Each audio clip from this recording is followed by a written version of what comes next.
Batten down the hatches, buckle up, and take a deep breath because this is going to be one heck of a ride. You are listening to the Arkham Sessions, the podcast that analyzes every episode of Batman the Animated Series from the psychological perspective. My name is Brian Ward. With me, as always, Dr. Letta Mendy. Living proof that you don't have to be crazy to host this show, but it helps. Hey. Hey there, Drea. How are you? Well, that was unfair. I know. But that's what kind of show we're going to be doing today. I think the Joker was referring to you. Maybe. But we mentioned before when we started with Man-Bat and On Leather Wings that there are certain episodes that I don't necessarily remember from my childhood. So going back and watching these, in some cases, I feel like I'm kind of watching a number of them for the first time. You, of course, have seen all of these episodes. You probably remember all of these episodes. They are ingrained in my brain. I didn't necessarily remember the episode we're going to cover today, Almost Got Him, before we watched it again. And I've got to say, it might be my favorite episode of Batman the Animated Series that we have seen so far. It is absolutely one of the best episodes. I know I say that about a lot of episodes we cover, but it truly is 22 and a half minutes of all sorts of psychological themes. So you can imagine why I like it. You know, you've got forensic psychology, you've got each, the most notorious, well-known Gotham City villains. You've got the cream of the crop rogues gallery hanging out, playing poker, talking about their experiences, almost capturing Batman.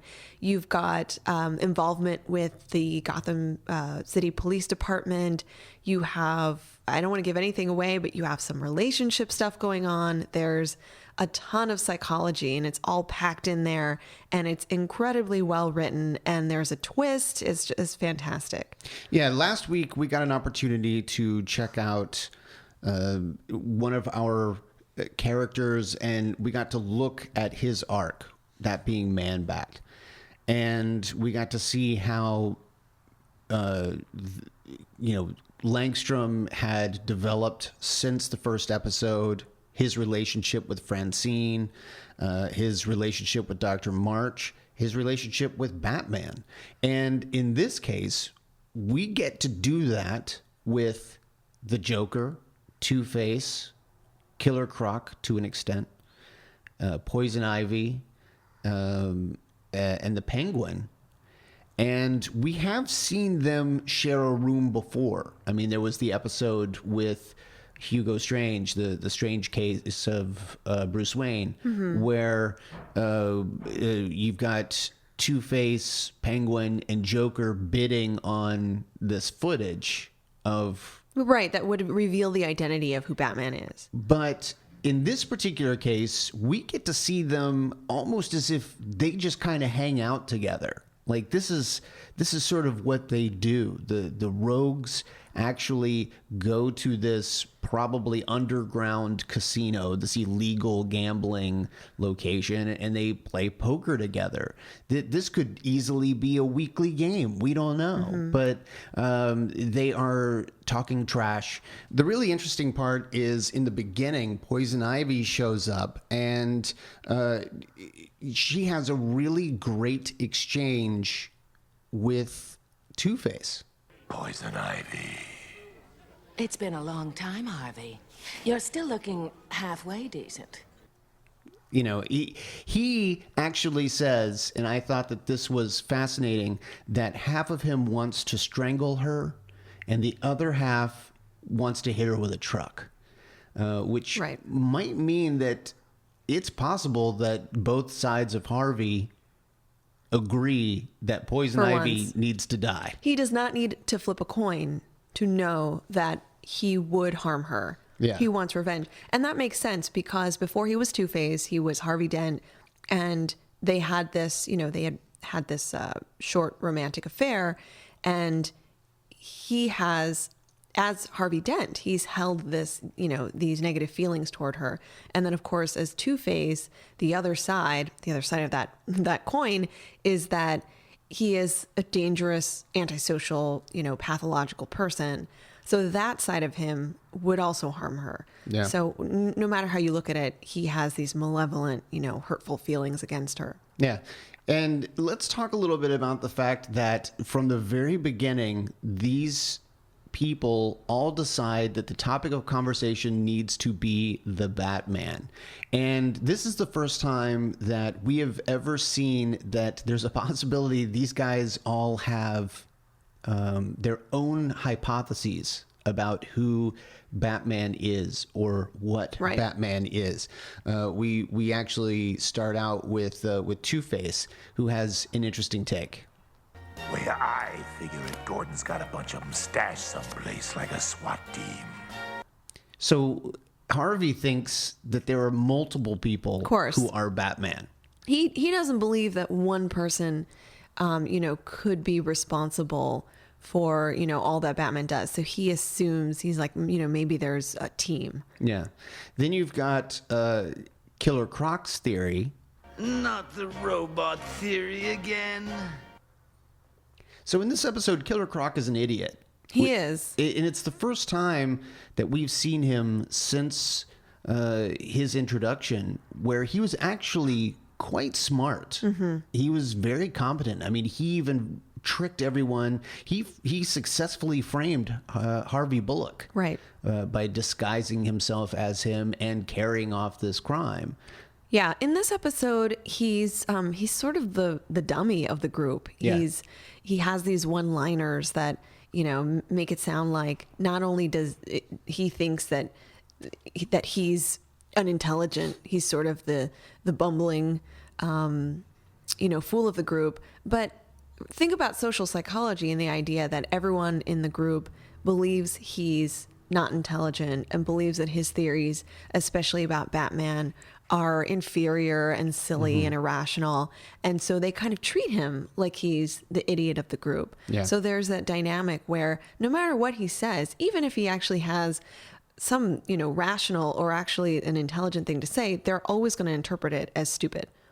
Penguin, in this case, is... it's funny, he's the one who is the closest to maybe having it right.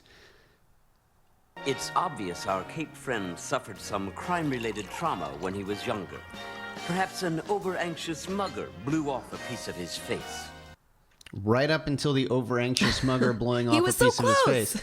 I mean, he nailed it. He did. Well, and I think this sets up, again, the great thing about this dialogue is that they're all projecting their personalities and their pathologies, and we can I love this episode because we get to learn a lot more about each of these villains and their dynamic and what makes them who they are. So with the Penguin, he has this very sophisticated, intelligent, these theories, these analogies, and his is actually, like you said, almost accurate in that he assumes that something terrible happened to Batman during his childhood and that trauma related to crime. Otherwise, why would Batman be out on the streets trying to rid them of crime? So he has a fairly, a very intelligent theory about who Batman is. So, of course, he goes toward a pretty, not that the death of the Wayne family or the death of Bruce Wayne's parents isn't particularly violent and grotesque, but the Penguin goes down to a very disturbing, bizarre theory toward the end of that, saying that so he must have had his face blown off, and that's why he's out in the streets as Batman. Yeah. So let's get started. Let's go down this series of stories told by these rogues. I want a nice, clean game, gentlemen. Okay, so we'll start with Poison Ivy. Poison Ivy's actually got a pretty good story. She talks about it being the previous Halloween, and she has rigged these pumpkins to, as soon as they're lit, they release a toxin.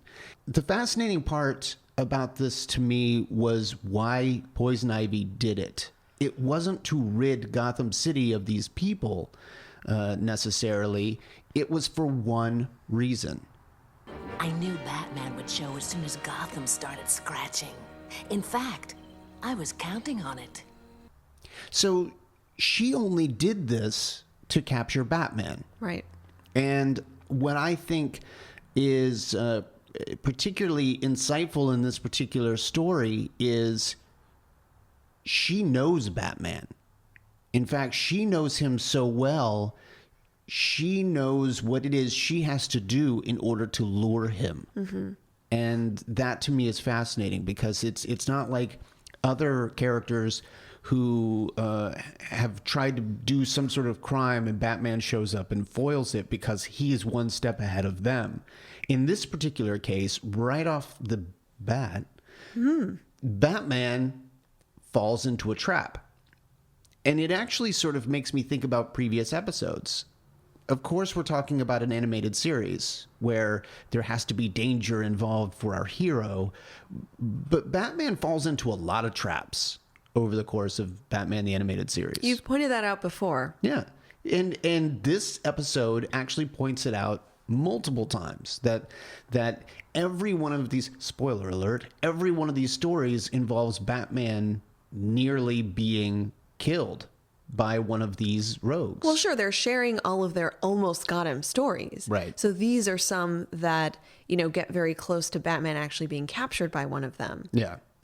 Yeah, but I did find it interesting that she specifically wanted to lure him in, and she was successful.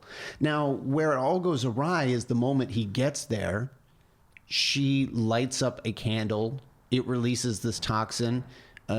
He then starts to succumb to this poisonous gas, and she goes in for the unmasking. It's midnight, darling. Time to unmask. So she wants to know who's under the cowl. Mm-hmm. Batman pushes her away, starts to get away, is basically just overtaken by the gas and falls to his knees. She basically reveals that she has a natural immunity to poison and other things. It's just the darndest thing. I have this natural immunity against poisons, toxins, the pain and suffering of others. Go figure. Oh, she just threw that in there. Yeah, what's up with Ivy? And is this consistent with the Ivy that we had seen previously? I think it's a little bit more insightful. And she's acknowledging that, you know, when she says she has an immunity toward the pain and suffering, this is some kind of inherent lack of empathy that she's acknowledging, hey, I have no care or feeling toward, you know, whether you suffer or not. I'm unable to feel that.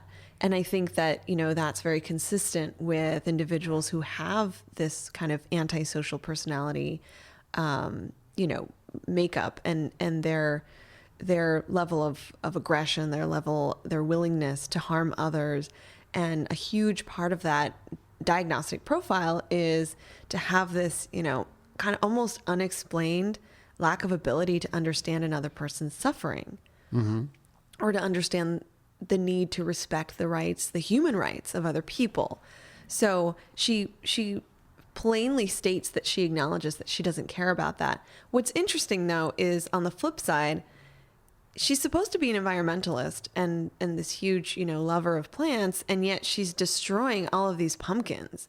We see all of these pumpkins explode and like light up. I didn't quite find that consistent with her, you know, her mission. Well, that and the fact that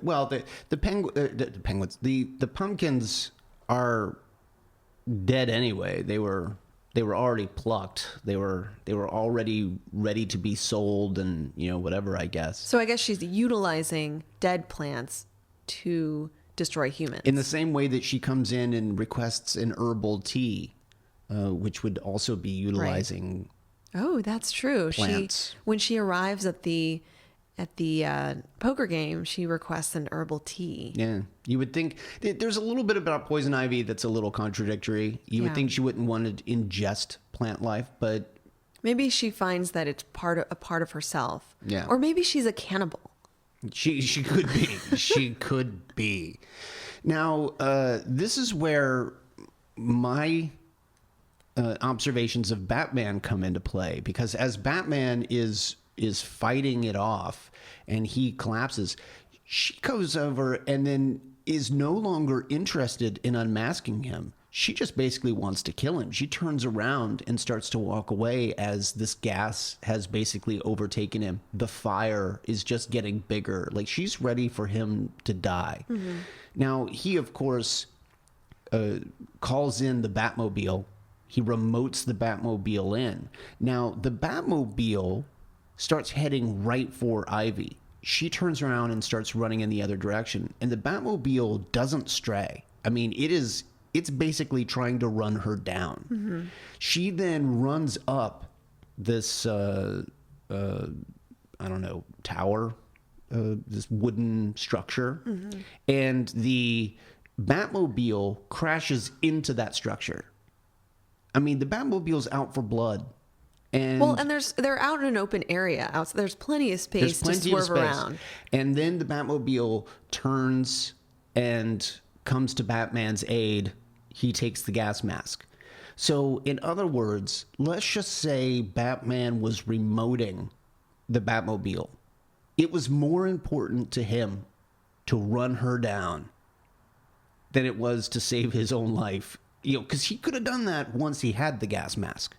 That's true. But he didn't. He specifically went after Ivy first. Now, he didn't kill her, but then once he had the mask, he walks over to her and... he sees if she's okay. Yeah, you know, and is basically like, it's over. But, you know, I thought it was interesting that the Batmobile was sort of gunning after Poison Ivy when... it could have easily come to his aid first. Well, and that grin at the end is kind of what does it. Like, yeah, I almost got you. Yeah.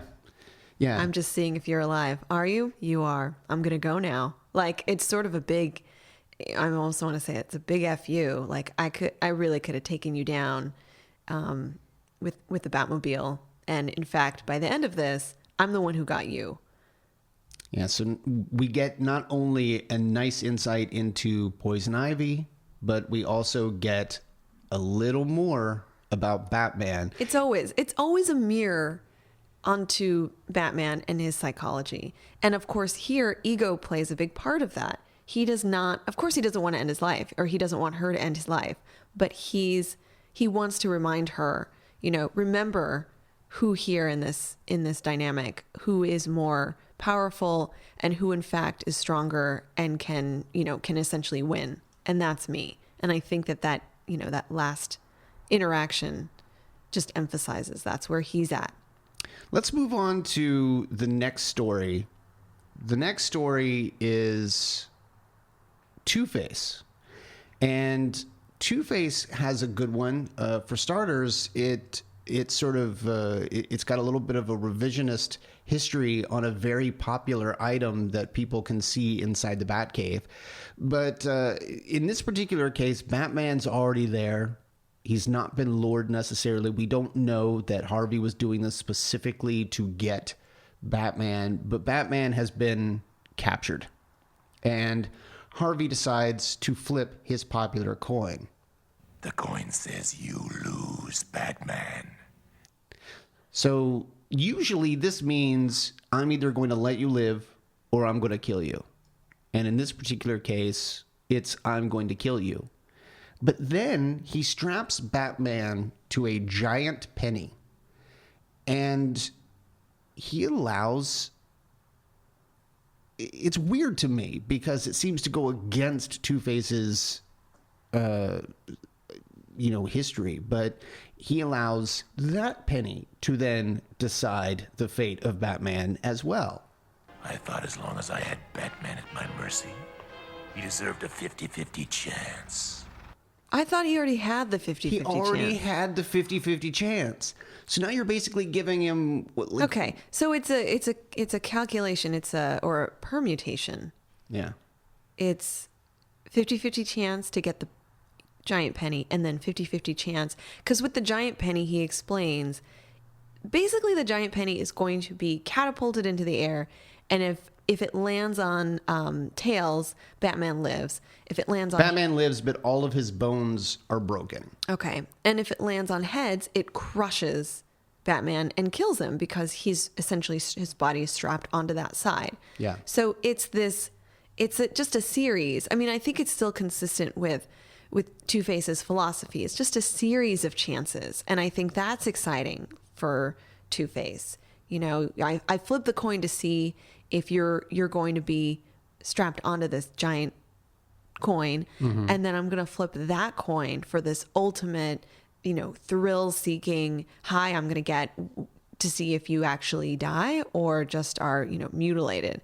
So I think it can still be consistent with you know, his psychological makeup. Yeah.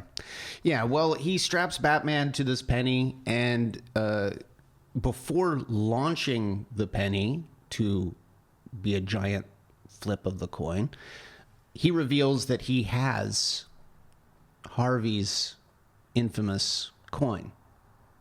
And Harvey flips out a little bit, but still launches Batman without having retrieved the coin.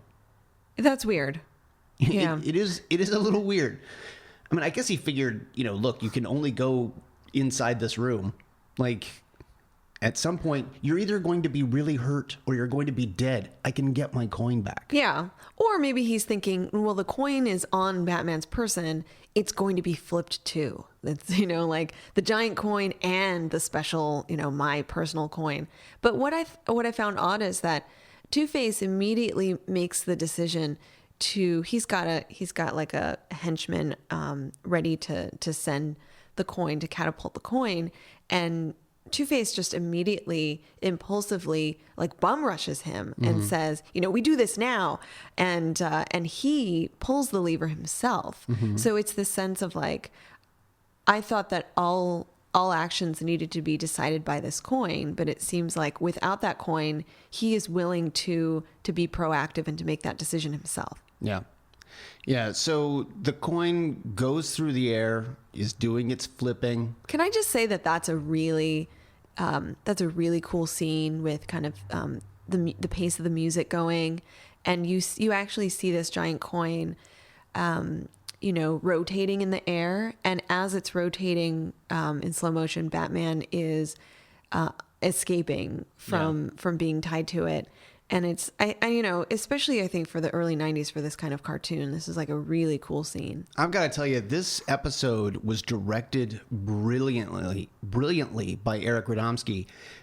It is beautifully done. I mean, the angles that they're using to dramatize these accounts, the fact that you know, Batman can be very terrifying in some shots. I'm thinking specifically of the silhouette shots that they use for the Penguin story. But yeah, the escape from the penny, the animation is really good in this one as well. It seems a lot more fluid. They're using a lot more ones than they are twos and threes. I don't know what that means. In animation, you need 24 frames a second. That's how film works. 24 frames a second. And for animation, if you're doing really expensive animation, you are literally animating 24 individual images per second. And that's what's called ones. Okay. So every one of them is different. And that would be like Disney, you know, feature film quality, you know. If you're a higher end cartoon, but not Disney quality, you might animate in twos. So every other image is new. So you would double up. And so you would actually only have 12 images for every 24 seconds or every 24 frames. So then if you're in threes, so now we're going to like Deke animation, you know, Inspector Gadgets and stuff like that. Every third image is new. So you're just really cheaply doing this cartoon, and you can really see the difference. The more fluid a movement, the more likely that every one of those frames is different. So in this episode, I noticed there were a lot more cases of using ones and twos than threes. And you have noticed over the course of Batman the Animated Series that changes. It fluctuates depending on who the animation company was. In this particular case, the animation was done by Don Yang Animation Company Limited. So Cool. I loved the directing of this episode. It was absolutely fantastic. And this was a perfect case in point. As Batman is escaping that penny, it is beautifully done. But he escapes it. Not everyone escapes the penny. Oh, no. It lands and crushes two of Two-Face's henchmen. And you don't see the penny crush and stop, or it doesn't, we doesn't bounce. No. And they don't go, ugh, and get up. These two individuals are crushed by the penny, and then the penny lifts and keeps going.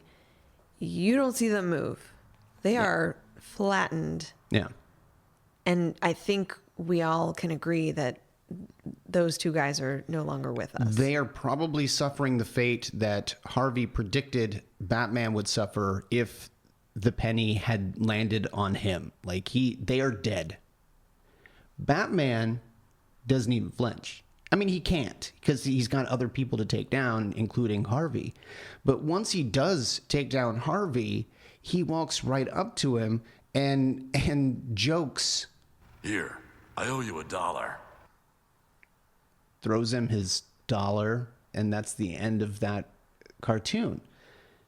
He just potentially, he didn't do it, but penny two did it. people died. But Two-Face did that. Right.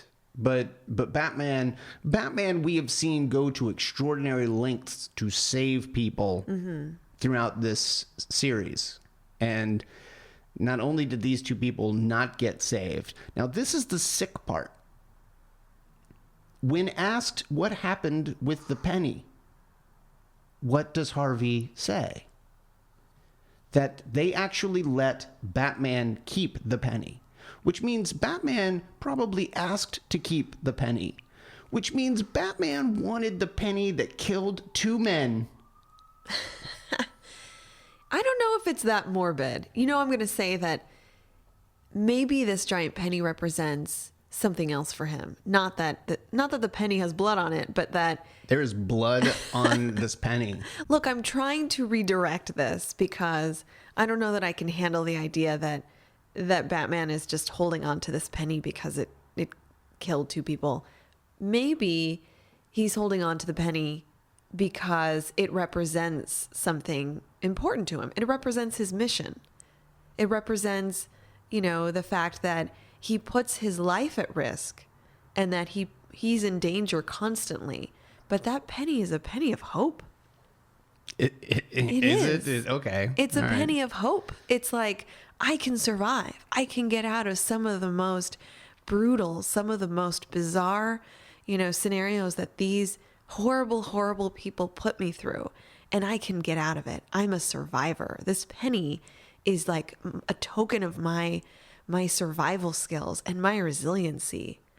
Okay. All right. Yeah? I'm going to let you go with that. I don't know that I agree. I think That's why I would keep that I think penny. Batman's got a trophy from this experience. Now, this isn't the first time, if you're a big Batman fan, this isn't the first time we've seen the giant penny. The giant penny has actually been in the Batcave in multiple incarnations of Batman since the late 40s. The penny is actually, if you go back to its original incarnation in 1947, it was an elaborate trap that was set by the penny plunderer, otherwise known as Joe Coyne. And Joe was a guy who basically started out by ripping off newspaper, he was like a newspaper salesman, and he was stealing pennies from, the newspaper sales. It's a very simple crime, but then he ended up becoming the penny plunderer, and all of his crimes, just like a lot of the classic rogues, they all took on the gimmick that they all involved pennies. And in this particular case, he attached Batman and Robin to these gigantic pennies. And similar to the way that Two-Face has done here.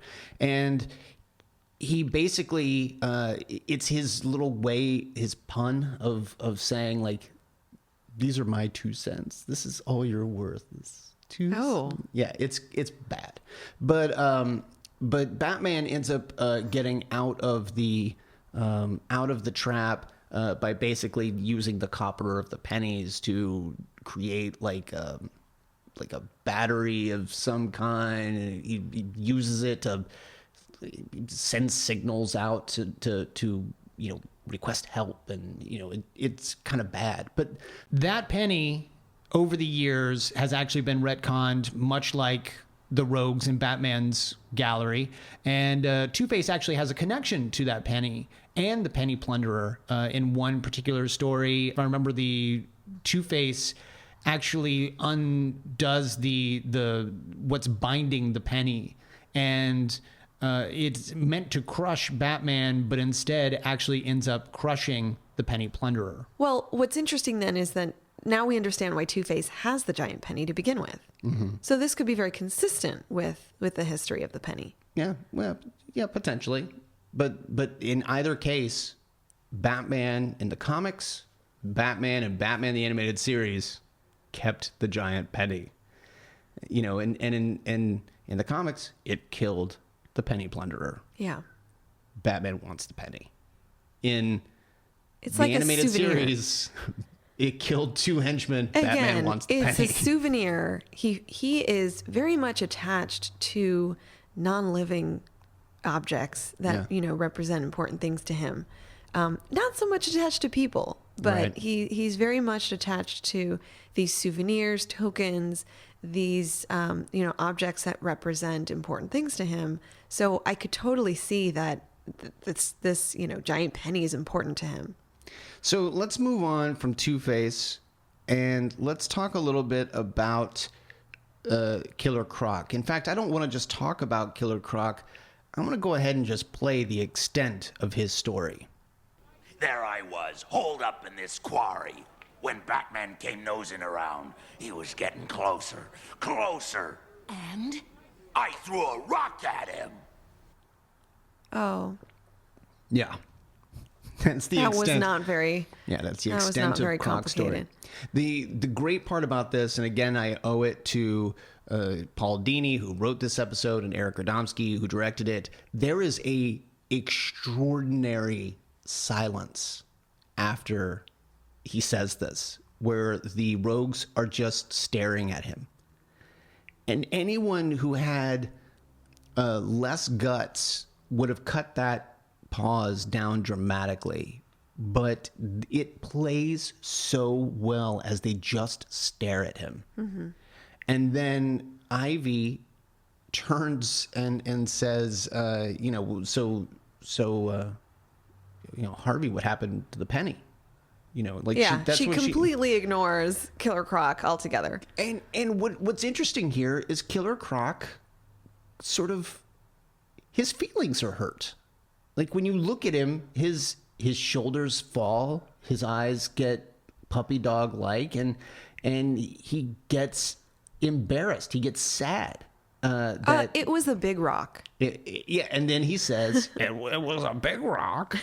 And so I thought that was a really nice sort of look at Croc. Until we find out that it wasn't. But we're not going to spoil that just yet. We're going to instead move on to the Penguin. Now, the Penguin's got an interesting story because just like Ivy, the Penguin's sole purpose was to lure in the Batman. So now we've got 2 of these characters who are telling stories where specifically their goal was to bring him in and kill him. Ivy and now Penguin. Penguin lets it be known for weeks that he is going to break into the aviary, and Batman shows up to stop him, and Penguin ends up, dousing him with a little bit of weird spray. We don't know what it is, but Penguin's like, oh, I grabbed the wrong umbrella. And then goes into the aviary where he proceeds to unleash these hummingbirds. Now, the hummingbirds are going after the nectar that was just sprayed onto Batman. But their beaks have been dipped in poison. And this could give Penguin an opportunity to kill Batman.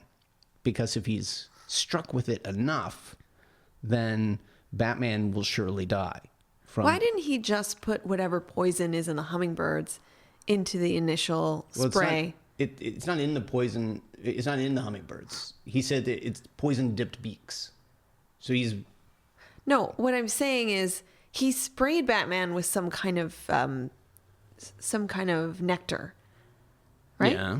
So why didn't he just poison him with whatever poison these hummingbirds are going to be, pecking at him with? Well, presumably it needs to be inside him. I mean, the beaks are going to puncture Batman and not simply rest on his skin.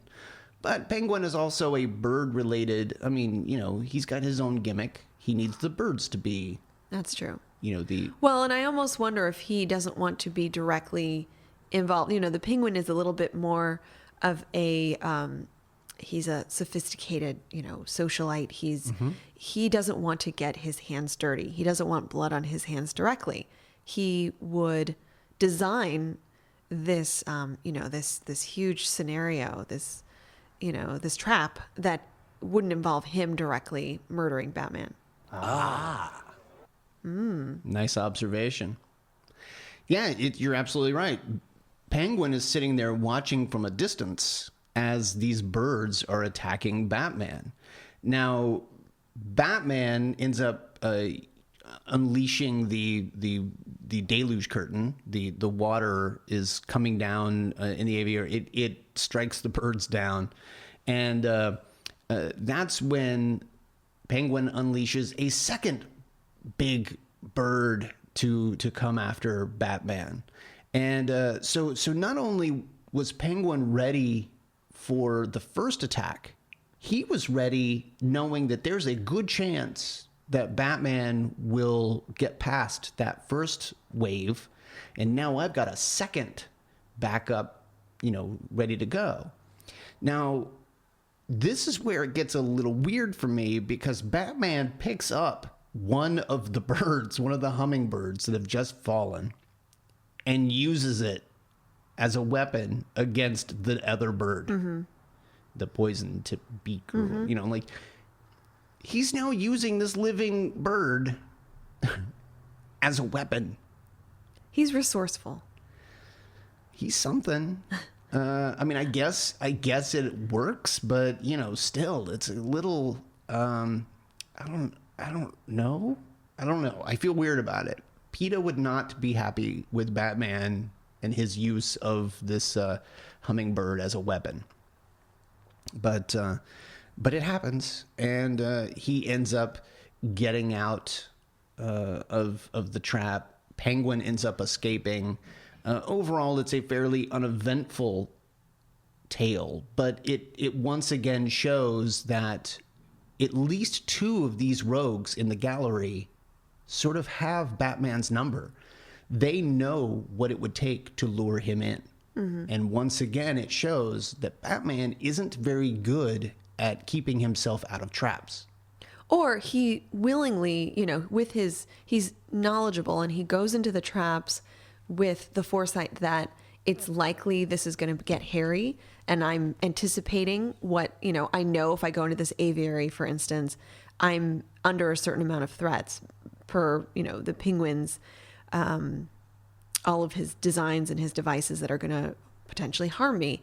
But it seems like isn't it a possibility, Brian, that he knowingly goes into the traps and is, quite confident that he will get out of them and it will put him in a better position to capture the villain?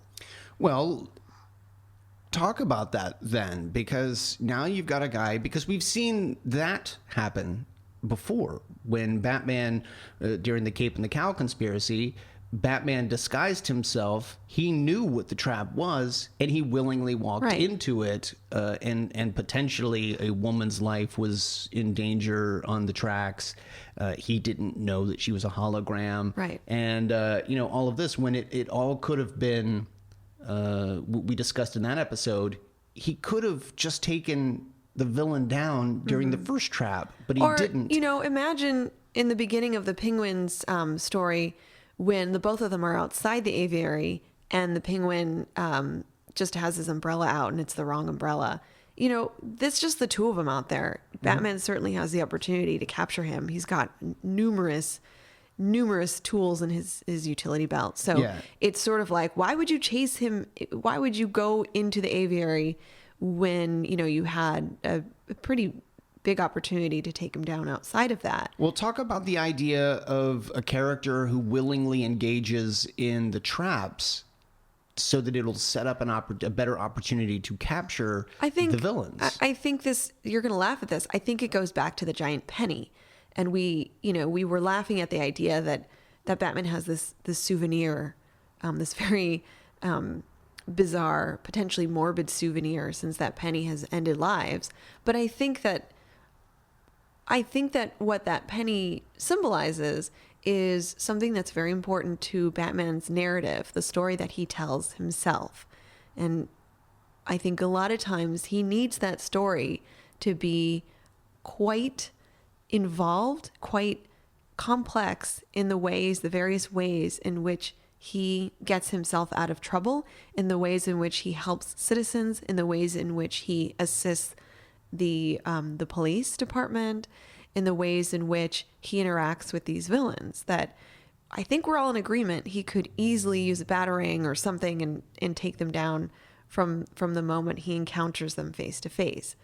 But no, he engages in these, drawn out scenarios, and he allows himself to be vulnerable, to get tied up, to get blown up, to be exposed to toxins, to gases, to be unmasked, to be uncaped. He's basically putting himself in these very exposed, vulnerable scenarios, and he always gets out of them. So I think part of the story he tells himself is, I have to go through some kind of suffering. I have to go through something really challenging and difficult in order for this mission to be meaningful to me. That's a great insight. It also sort of plays into the idea that in this case, Penguin got away. Like, Batman had him outside that aviary, and then he felt the need to continue to go into the aviary, to go, and go through this elaborate trap. And Penguin got away. All of it for nothing. You got a guy who is going through these things because it potentially puts him in a better position to take down the villain, but then he doesn't take down the villain. Not always. Yeah. And I'm not saying that he wants to be in a better position to take down the villain. I'm saying that 99% of the time he does take down the villain, but he needs that story to be one of great challenge and one almost of suffering, one that makes sense to him. Why am I doing all of this? Why am I spending my life for the most part alone, training, working nights? This has to have some kind of meaning to me. And I think that, like you said, sometimes the villain does get away, and it gets away easily. And it's kind of bizarre that he almost lets them get away. Mm-hmm. But that could be part of this too, that in order for him to continue doing what he's doing, Batman certainly needs some of these villains to get away. That is deep. Like, Batman would self-propel this mission of his. He would sabotage himself. Like, his mission would never be complete because he is allowing the villains to get away, just so that he could continue in the future. Well, and I'm not saying that this is very intentional. I'm not saying that he plans to do that. I think that some of this could be, I don't know that he has that insight. Some of this could be outside of his understanding. It could be something that he does impulsively. It could be something that he does subconsciously. And ultimately, it continues to give him purpose, because we've talked about this before, if all of the members of the Rogues Gallery were incarcerated and we've got, very little crime, or we have like petty crime, what purpose does Batman have? What meaning does his life have? What does he do with himself? He polishes the penny. Yes, he polishes the penny. Okay, so let's move on to the Joker. The Joker starts out his story, as so many of them do, with a very elaborate scheme. He is basically, once again, taken over the airwaves, and he's got a TV show. Drea, let's talk about the fact that the Joker, out of all of them, is the consummate entertainer.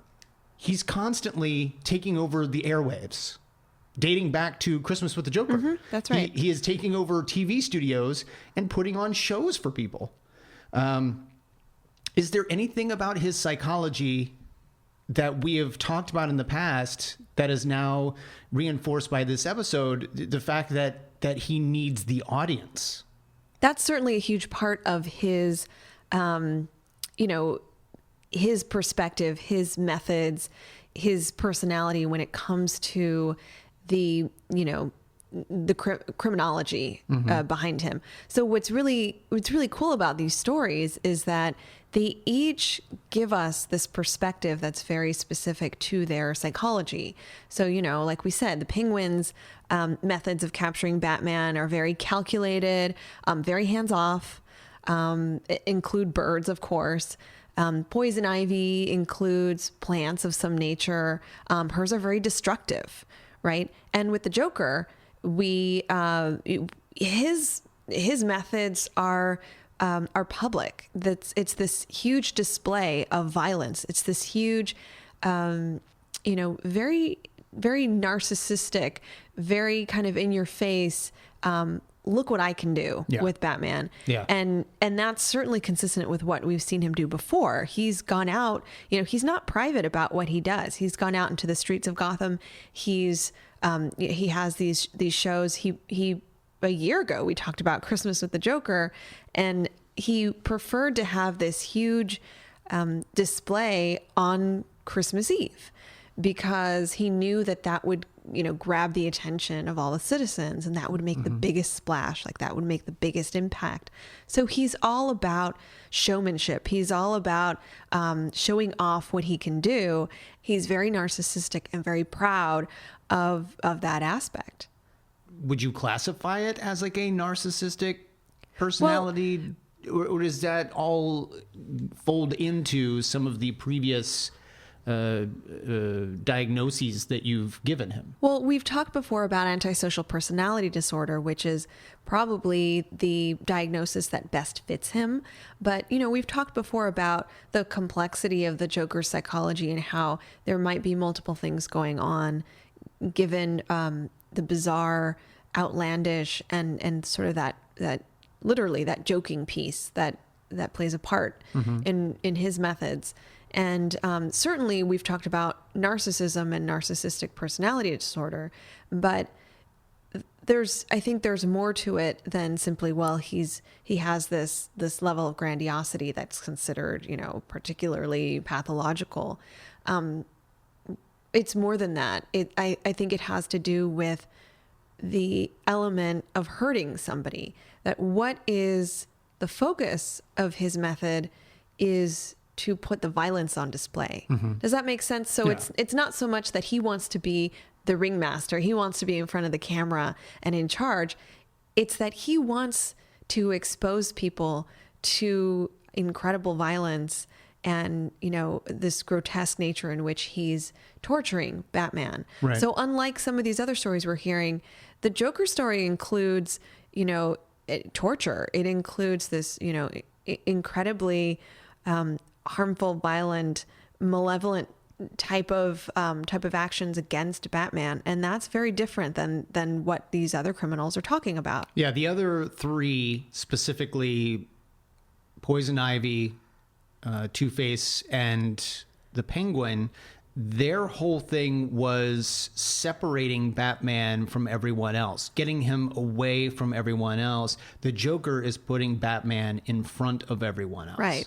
Something else that literally just occurred to me that I think is kind of unique is this notion that we've talked in the past about Batman's desire, or what should be a desire, to keep in the shadows, to keep out of sight. To you can't be a myth if everyone knows you exist. And yet this is a case where the Joker has put the Batman on display. So now all of Gotham City is looking at Batman. Right. It's certainly not a new idea that the Joker wants to shine the spotlight on Batman because he wants to reveal his shortcomings. I mean, this goes back to, I know we're not allowed to talk about comics, but this goes back to a lot of, really important comics narratives where the Joker is out to not just unmask Batman, but to reveal Batman's pathology and his weaknesses and his deficits. So everyone else basically, just like you said, they want to eliminate Batman, and they surely are interested in killing him. But the Joker is interested in torture, humiliation, unmasking, revealing his vulnerabilities. There's a deeper, more pathological element to the Joker's, methods of ultimately destroying Batman. Let's talk about the humiliation point. We don't see Batman get humiliated here, obviously, but I'm interested in knowing your take on the last few weeks. We've talked about Batman and his own view of himself, the fact that everyone brings up how he's no better than they. So at what point during this public humiliation does Batman, does this affect him? Would this affect him to be publicly on display and humiliated? It's got to send a really unique message to the other criminals of Gotham City that, don't worry, guys, he's not invincible. Not only do I have him, I'm going to torture him here on television for you. Right. And essentially what the Joker's doing, if we haven't, I don't know that we necessarily explained this yet, that he has... Yeah, we haven't gotten this far yet. So the Joker essentially has Batman strapped to this electric chair, which is on a stage, and it's being filmed, and this is being broadcasted out like a show. And Harley is there as the kind of like the stand-up comedian, and they have this laugh-o-meter, this contraption that the stronger the laugh from the audience, the stronger the voltage essentially for the electric chair. And they test it out a few times with these very low voltage jokes, and we see that Batman is actually being shocked. Yes. So I would argue that is humiliating. That to some level is certainly making fun of the actual torture. Not only are we going to torture you and you're going to die, but we're going to, kind of like a trapped mouse or something, we're going to tease you and humiliate you during the process. So let's talk about then the fact that Batman doesn't save himself. Catwoman comes in and helps him out. Now, this is great because this puts a better public face on Catwoman, because the last time that we've really seen her in public was her trial and being told, you can never put on the Catwoman costume again. She's in the Catwoman costume. She has since put it on. We've seen her in the Catwoman costume. But the last time we saw Selina, she was a feline.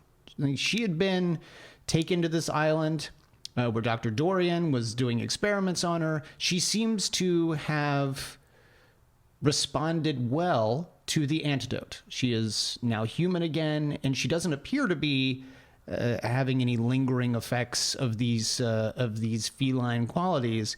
She's back to being Catwoman. She's using that whip the way that she has always used that whip. In fact, there's a great moment where the Joker is getting away, and she uses the whip to wrap around his legs and pull him back in. And it's a nice heroic moment for her, and the fact that the Gotham City gets to see it really helps her out. One thing that I want to bring up a little bit later is the fact that Batman is letting her go around as Catwoman and doesn't do anything about it. Well, why not? She actually saves his life She does at save the end his of this life. episode. Yes. She does a great job. And I like that this version of Catwoman is more good than bad. She's not really a villain in Batman the Animated Series. No, and I think that it's emphasized by the idea that you have several of our villains sitting down discussing how they're going to take down or how they almost took down Batman.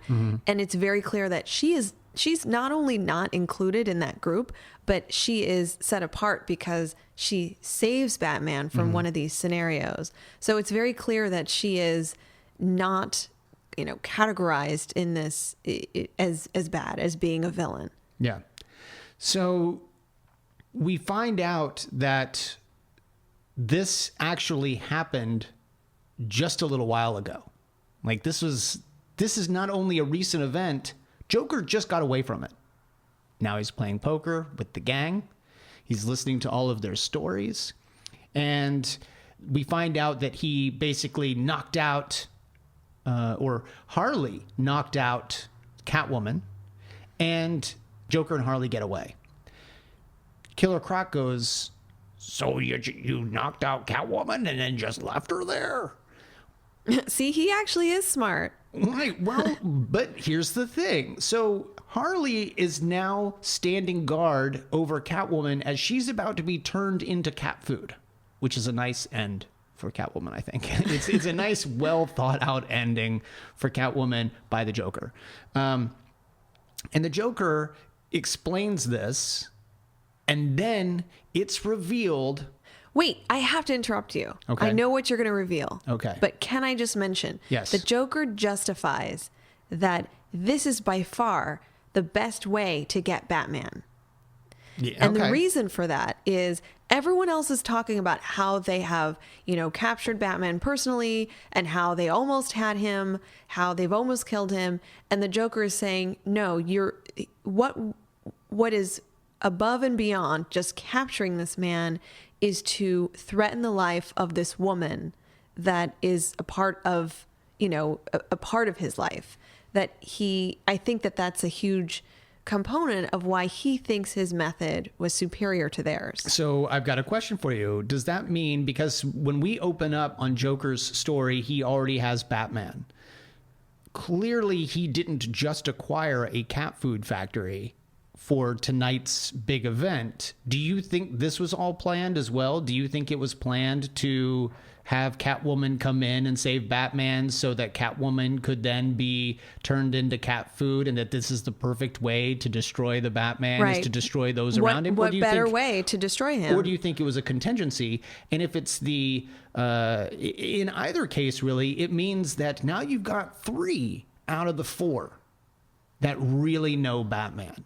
The only one that doesn't really know Batman, ironically, was Bruce Wayne's best friend, Harvey Dent. But Harvey doesn't necessarily think it's one person. He thinks it's a lot of people. So he doesn't know any of them, really.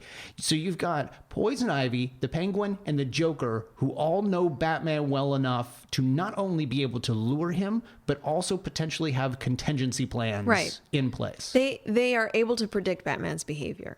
Yeah. And I think that the reason Two-Face is less likely to do that is that as insightful as he may be about Batman's behavior, at the end of the day, his decision making is based on chance, is based on the flipping of the coin. So Two-Face is a flawed villain. I think most of the villains have some kind of deficit or flaw. Okay. So that could be one of his. Yeah. His appears to be a little bit more detrimental to his success than the others. They all fail. They all fail, right. but they all at least know who they're up against. Right, but it's interesting that the Joker, to kind of swing back to that, the Joker has recognized that, really the way to get to Batman is to hurt people in his life. And I think that he wanted to assert that that's why his method was better than everyone else's. And when you look at the Joker's previous attempts at Batman, for the most part, he's gone after victims. He's gone after other people. Mm-hmm. And I think you're absolutely right. I'm always right. Man, these writers are good. Or the writers are right. The writers are right. But you are right. I like this. This is a good conversation.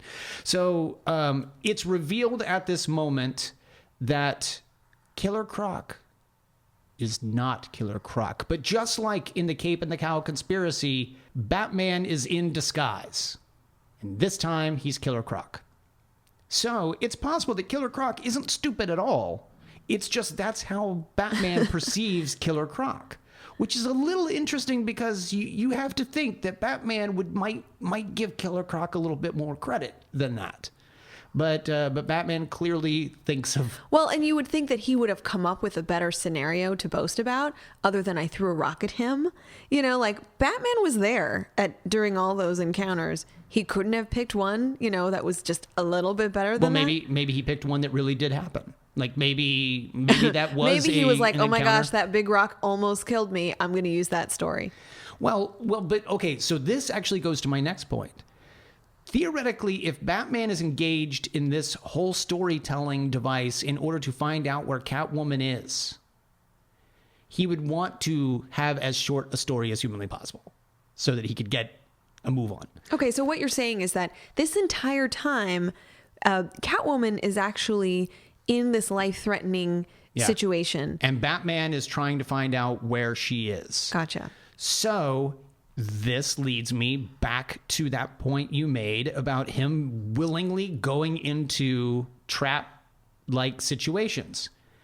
Batman, disguised as Killer Croc, will listen to 4 other people tell elaborate stories about how they almost got Batman in order to finally get to the information he's looking for. He has to. There's no other way. He had to be involved in this discussion, in this competition, in order for the Joker to describe where, you know, where Catwoman is. So let's hear the Joker in the beginning of all of this. And this, I think, lends credence to your point. The fact of the matter is we each have an almost Gotham Batman story. I know mine's the best, but let's hear yours anyway. So Joker basically says, I want to hear all of your stories before we get to my story. But he doesn't insist on it being everybody. Like, I don't know.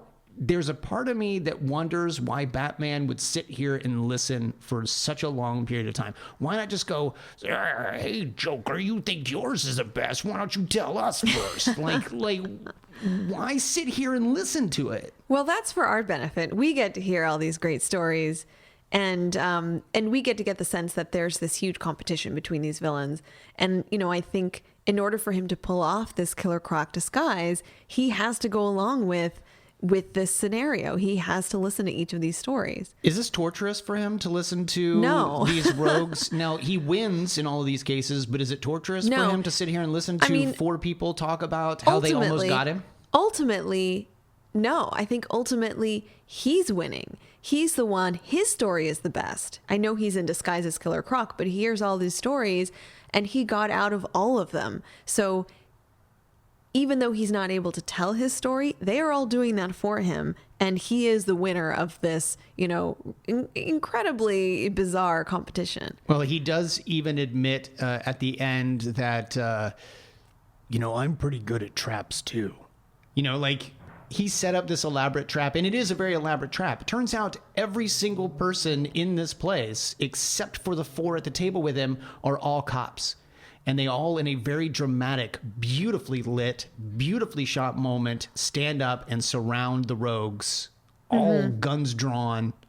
You know, it's got to be probably the most dramatic hero shot of Commissioner Gordon we've ever seen. Yeah, like the low angle, his gun is straight out. Like everybody is ready for something to happen. Well, I think it's also a great scene because first there's this twist. We didn't realize this entire time. So we think we immediately go back to he's been sitting there this whole time in this, you know, potentially life-threatening situation because if they find out, you know, he's in danger. Well, he's not really in danger. He knows that everyone else in the place are cops. True. But when he's in disguise, there's this element of risk, right? Sure. And when he reveals himself, there's this huge twist.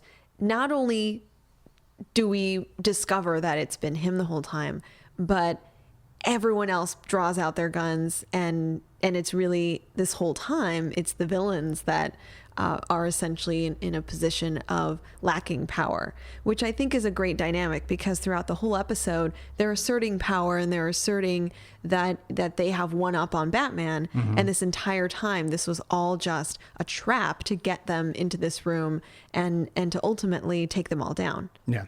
So he does get the information he needs. He goes to the factory and he rescues Catwoman as she's about to be fed into this that classic spinning blade wheel.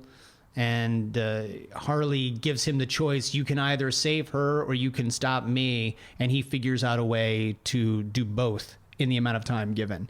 And it's a nice moment. It's a good moment for her. Let's talk about Harley a little bit, because she actually looks down at Catwoman while she's strapped to this conveyor belt and has an interesting revelation. I had a kitty once. You know, they don't always land on their feet. So she not only has had pets in the past, but that was almost a little too obvious that she has hurt them. Yeah. Intentionally. I think there's a big implication there that she has tortured animals and that goes back years, and she's essentially admitting to that. I think it's a very interesting that they included that in the writing. You've dealt with children who are, I don't want to say troubled, but you've had situations where you've dealt with children and you've talked a little bit about warning signs. What can you say about kids who might drop cats? Well, it's not just personal experience, but research shows that animal cruelty, especially when it's done during younger years, is a warning sign or a red flag for violence in adulthood. And in fact, years of research, much of which came out of a particular journal, the Journal of Offender Therapy and Comparative Criminology, has really pointed to this relationship between cruelty to animals and adult violence. And they call that the graduation hypothesis. Smaller words, please. You're losing Croc. Okay, so the graduation hypothesis is essentially the idea that, you start out, or someone starts out with these small acts of violence toward insects, towards cats and dogs, maybe. That behavior, let's say, could be ignored by parents, by teachers, by, people in the community, but it is considered one of the highest risk factors, because that could be, for lack of a better word, that could be like the gateway to then exercising more aggression. So if you're not punished for it, you might continue. You might start by burning ants with a magnifying glass, and then move up to pulling wings off of flies, and then move up to hurting cats, and then maybe even one day hurting people. Yeah, that's exactly where the idea of graduation comes from, that you're graduating from something that seems minor to things that are more serious. And, research has linked animal cruelty to anything like, family violence, family hostility, domestic violence, child abuse, and things that are more serious, like, like murder, like serial killing. So it should be, I should say, while it's one of the biggest risk factors when you see animal cruelty among a young person, we should also be reminded that just because somebody is harming animals or is particularly cruel to animals, that doesn't necessarily mean they're going to become a serial killer. Okay. That's why it's called a red flag, or, a warning sign. So it is actually pretty accurate to give someone like Harley Quinn this particular memory of her past. The idea that she may have hurt animals in the past, the idea that she is now currently in a position where I think we can agree there's maybe a little bit of violence going on between her relationship with the Joker and herself, and the fact that she is murderous, because even though she doesn't succeed in this case, she is certainly willing to kill Catwoman to get away from Batman. Right. It's like she has this propensity to be harmful, to be aggressive, to engage in violent behavior. Interesting. Well, Batman doesn't let it happen.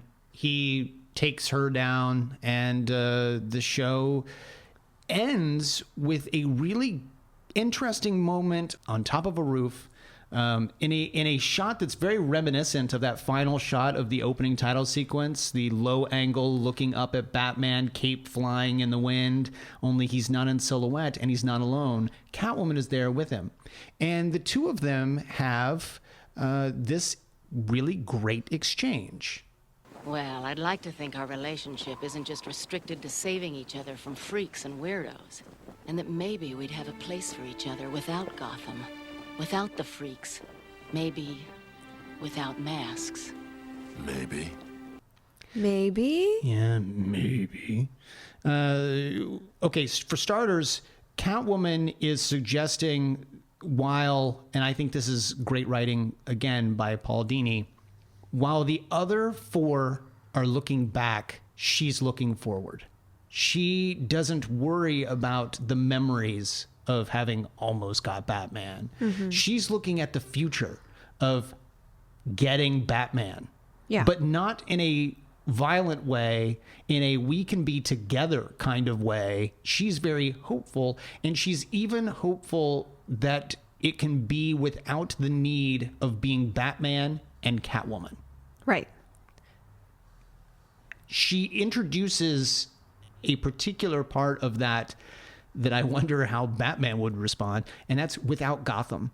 So it's suggesting that we could get out of here. No, it's totally the let's run away together kind of statement. Yeah. And I like that she calls the others, freaks and weirdos.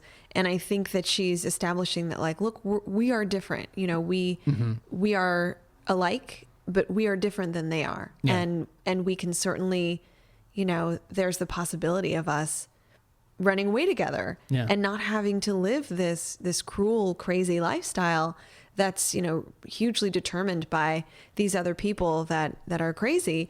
And what's interesting is that he tells her maybe, but she turns around and then, like he does, Batman disappears. Gone. Yeah.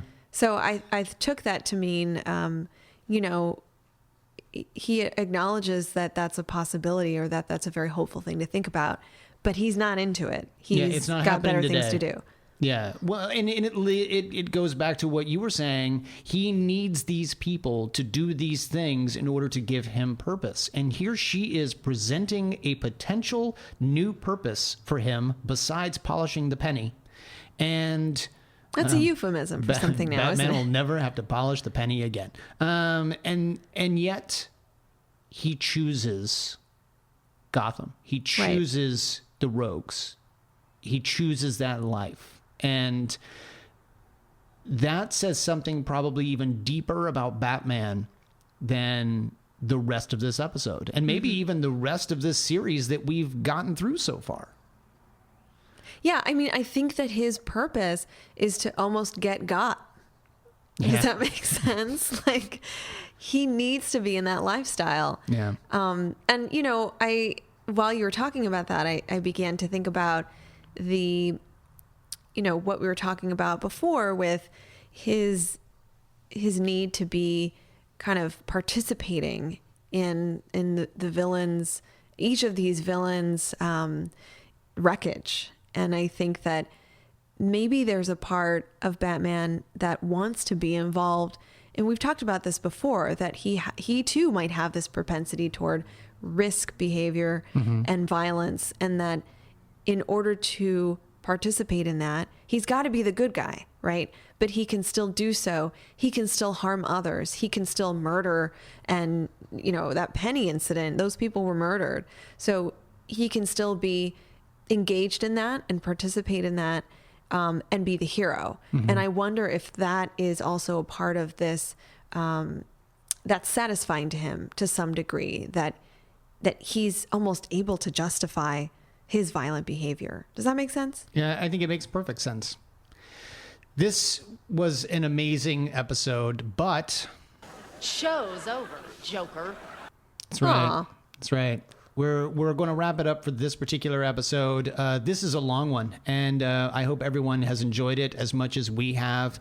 There's a lot to cover in this episode, and I highly recommend that people, if you haven't gone back and watched this episode, go back and watch it for all the reasons. I mean, not just what we've said, but just look at that beautiful animation. God, man, this is such a good show. I love this episode. Definitely one of my favorites. And again, there's so much packed in there with the villains, the relationship with Catwoman, with, even the GCPD. And again, it just a huge statement about Batman's psychology and a lot about his mission, his determination to keep doing what he's doing. Love it. And just how deep that goes. Love it. Well, Drea, I got to tell you, this has been absolutely fun with you over these last 12 months. I say 12 months because next week we celebrate our 1-year anniversary. 1 year since the first episode on Leather Wings first went up on YouTube. Not iTunes, but on YouTube we started, it was December 17th. And so next week, you and I are going to celebrate our 1-year anniversary episode. Guys, I'm not going to tell you what it is we're going to cover. What? I'm not going to tell you. It is, I will say, it will not be the next episode of Batman the Animated Series. I will also say that our good doctor shares a name with one of the characters. And that's all I'm going to tell you. That's all I'm going to say. But if you follow us on Facebook over at Arkham Sessions, just look us up, like us. Or if you follow us on Twitter at Arkham Sessions, you might see some hints between now and next week. But it is one that you're going to want to hear. It is one that a lot of you have been looking forward to. That is coming up next week. Until then, Drea, where can they find you online? Twitter is at Arkham Asylum Doc. Website is underthemaskonline.com. And you can find me on Twitter at bward028. That our 1-year anniversary episode coming up next week. Until then, I'm Brian Ward. I'm Dr. Andrea Letamendi. And we are the Arkham Sessions.